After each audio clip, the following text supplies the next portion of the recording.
Haleluya, haleluya, Yesu Kristo ashimwe. Ndabasuhuje mu izina rya Yesu Kristo, abo tubana mu mwanya wa none bature buri gitondo, wowe uri hano mu gihugu cyacu cy'u Rwanda, bari ku migabane itandukanye y'isi. Yesu Kristo ashimwe. Tuzamuye icyubahiro cy'Imana muri iki gitondo, tubanje Imana hose muri byose, tubanje Imana ku babisha bacu, tubanje Imana ku byacu no ku bacu, tubanje Imana intwari ku rugamba, tubanje Imana ifite kunesha, tubanje Imana yongeye kutugira neza, izingazinze ijoro, izinguye amanywa. Imana ihabwa icyubahiro, iravuze ngo nimbeho nawe ubeho. Imana nishimwe, intwari ku rugamba turayishimiye. Iki gitondo rero nakubwiraga nshuti yanjye mwene data, aho uri hose ndagusuhuje. Yesu Kristo ashimwe. Imana ikomeze ikwishimire, ikunezeze. Imana ikomeze igushe mu gicucu cy'amababa yayo. Imana ikomeze ikubundikire. Imana ikomeze ikomore ibikomere wowe wakomeretse. Imana iguhoze amarira wowe uri kurira. Imana ikunezeze, wumve kugira neza kw'Imana muri wowe ku buzima bwawe. Imana ishimwe cyane.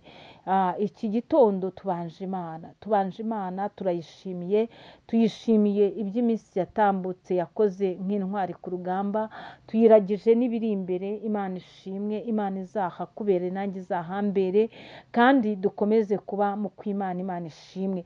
Muri iki gitondo muri kumwe na Bishop Leonira, umushumba w'itorero Elayono Mountain Church mu Rwanda. Turacyari muri teme yacu twaganiyeho iki cyumweru, kunesha guturuka ku Mana yonyine, gufitwe n'Imana yonyine, kuko twasanze umwana w'umuntu yakurwanirira, yagutabara, yakugira neza, ariko ibye bikarangira ugasigara ukeneye support ituruka ku Mana. Rero gutabarwa n'Imana cyangwa se kunesherezwa n'Imana nibyo twagombye guha agaciro, nibyo twagombye gutumbira cyane, nibyo twagombye kwishingikirizaho, kuko aho imbaraga z'umwana w'umuntu zirangiriye, aho ubushobozi bw'umwana w'umuntu burangiriye, haba hasigaye gukora k'ukuboko k'Uwiteka. Ejo twasengeye mu ijambo ry'uburyo ki Yosuwa, nubwo yari afite abagabo b'intwari, nubwo nawe yari intwari, nubwo yari afite intwaro, ariko Uwiteka ageze aho yiyizira mu ntambara, arangije araza nawe ararwana. Imana ishimwe. Arwanye rero ngo iyo ntambara yahise irangira rwose byihuse. Iyo Uwiteka rero yururukiye kukurwanirira, kuko aba afite kunesha mu buryo butandukanye, intambara y'Uwiteka yajemo irangira vuba. Intambara y'Uwiteka ahagazemo ntabwo uba akajorite cyane, kuko wowe ntabwo ukoresha imbaraga nyinshi. Uwiteka Imana arihagije, yahumbura gusa akareba igitsura ababisha bawe bamwara bagwa batatana. Niyo mpamvu nkubwira ngo ujye wishingikiriza ku Uwiteka. Yego wareba no ku bundi bushobozi, ariko cyane cyane reba ku Uwiteka. Iyo usomye izi ntwari zo muri Bibiliya, usanga nta n'umwe wajyaga ku rugamba atabanjije kuyoboza Imana inzira, atabanjije gusenga ngo amubwire ngo se Uwiteka we, uru rugamba ngiyemo uzamfasha, uru rugamba ngiyemo nzarutsinda. Iyo Imana yamubwiraga ngo genda nzabana nawe, yaragendaga akarwana kandi ko kakanesha. Ntabwo biyoboraga. Uyu munsi wasanga n'ibibazo ufite wowe ubirimo uri kwiyobora, ntabwo uyoborwa n'umwuka wera w'Imana. Nta nubwo ujya wumva Imana igushyigikiye, nta nubwo ugenda nk'umukristo. Icyo gihe rero urwo rugamba urugwamo, urwo rugamba uruseberamo, urwo rugamba urukuramo ibikomere bitandukanye, ariko urugamba wagiyemo Imana ikagushyigikira, uruvamo rwose nta mwotsi w'ibyaha ukunukaho. Imana nishimwe. Rero nakubwiraga ngo kunesha gufitwe n'Imana yonyine, kunesha guturuka ku Mana yonyine, kunesha ni uk'Uwiteka. Imana ishimwe. Jya usaba Imana ikurwanirira, jya usaba Imana ikuneshereze, jya wishingikiriza ku mbaraga z'Imana, jya wishingikiriza ku Mana mu byo ukora n'ibyo ugambirira gukora. Aho ujya hose ujye uhabanza Imana. Imana ishimwe, kuko kunesha gufitwe n'Imana yonyine. Wagerageza, ndabyemera, abantu b'inshuti zawe bagerageza, imiryango yagerageza, ariko ndagira ngo nkubwire, hari aho ibyabo byarangirira, ariko kunesha k'Uwiteka guhoraho iteka ryose. Urwaye Imana irakukiza, ikakurwanirira, kandi urwaye nta mbaraga, yewe utibashishije Imana yururutsa imbaraga zayo zikakurengera zikakurwanirira, uri nyakamwe udafite kirengera, Imana ihahagarara nk'imiryango yose ikakugirira neza. Reka nkubwire, kunesha gufitwe n'Uwiteka Imana yonyine, kunesha guturuka ku Mana yonyine. Imana nishimwe. Ibyo wakora byose Imana itabyivanzemo ntabwo wanesha iyi si. Mu buryo bw'umwuka nabwo tuneshesha imbaraga z'Imana nizo zituma tunesha icyaha.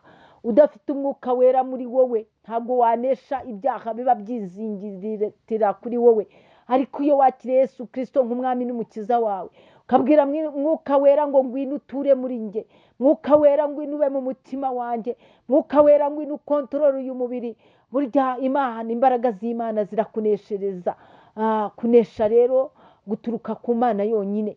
Hanyuma iyo ugeze no mu buzima bundi busanzwe butari ubwo mu buryo bw'umwuka, Imana irakuneshereza. Ifite ukuntu ibigenza, ifite ukuntu itatanya imbaraga z'ibikomeye n'ibikomerezwa.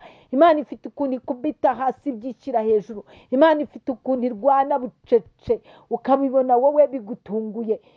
Kunesha guturuka ku Mana yonyine. Imana ishimwe. Nyemerera dusome ijambo ry'Imana, igitabo cya kabiri cya Samweli, ni ibice 22. Dusome umurongo wa 40. Titire y'ijambo handitse ngo indirimbo ya Dawidi. Ni indirimbo ya Dawidi, ni intambara zo Dawidi yari amaze kurwana, arangije aririmba indirimbo. Muri iyo ndirimbo rero tugeze ku murongo wa 40, Dawidi aravuga ati, wankenyeje imbaraga zo kurwana, abampagurukiye bakantera warabacogoreje, izina ry'Imana yacu rihabwe icyubahiro. Dawidi yivugiye ijambo rikomeye rivuga iby'ubuzima bwe. Avuze rero ko hari icyo Imana yakoze, hari icyo Imana yakoze mu ntambara yanyuzemo. Aravuze ati, wankenyeje imbaraga zo kurwana. Ntabwo nzi ko wowe ufite imbaraga wakenyejwe n'Uwiteka, cyangwa ufite imbaraga z'ibyo kurya wariye, cyangwa se ufite imbaraga z'ikofi, cyangwa se ufite imbaraga z'imiryango, cyangwa se ufite imbaraga z'ururimi. Ariko Dawidi avuze ngo iki? Aravuze ngo wankenyeje imbaraga zo kurwana. Imana ishimwe. We ararebye asanga imbaraga zagiye zimukura ku rugamba, areba imbaraga zose zagiye zihaboneka igihe yabaga ari mu ntambara, asanga zaraturutse ku Uwiteka. Niyo mpamvu Dawidi avuze ati, wankenyeje imbaraga zo kurwana, izina ry'Imana yacu rihabwa icyubahiro. Nawe ukeneye yuko imbaraga z'Imana zikugwiraho, Uwiteka agagukenyeza imbaraga zo kurwana.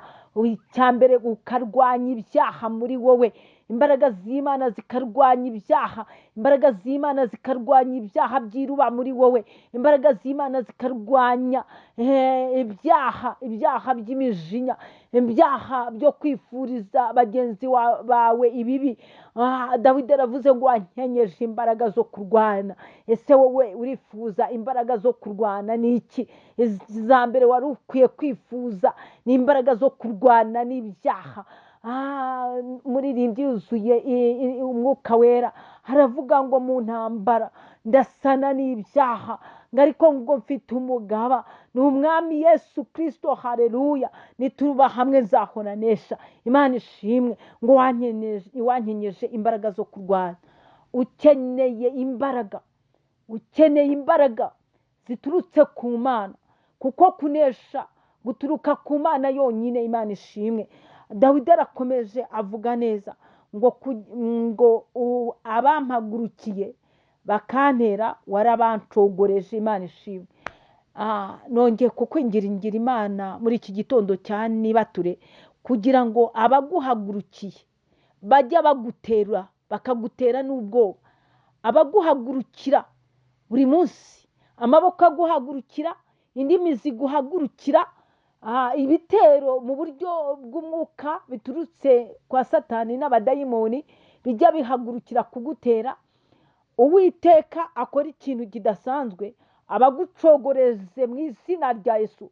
Ntabwo Uwiteka bacogoza ngo bongere bagaruke. Iyo Uwiteka bacogoje abamaraho mu izina rya Yesu Kristo. kuko dawidi aha yavuze ngo warabancogoreje. Kubacogoza k'Uwiteka kuri dawidi yarabicaga akabanesha akabakuraho, izo ntambara zigashiraho. Imana ishimwe. Nawe rero abaguteye baguhagurukiye, Uwiteka abagucogoreje, Uwiteka abagukurireho mu izina rya Yesu Kristo. Imbaraga z'Imana zibikore, kuko kunesha guturuka ku Mana yonyine. Imana igira ibyo gucogoreza muri uyu munsi, igira ibyo gucogoreza muri ubu buzima urimo, igira ibyo gucogoreza ibikureho, igira ibyo gucogoreza ibitsembeho mu izina rya Yesu Kristo. Imana ishimwe cyane. Ndabakunda cyane. Muzagire weekend nziza, kandi muhahe muronke. Abazagira ubukwe muzagira ubukwe bwiza, abagiye safari mugenda amahoro. Imana igendane namwe, Imana ibahe umugisha. Shalom shalom.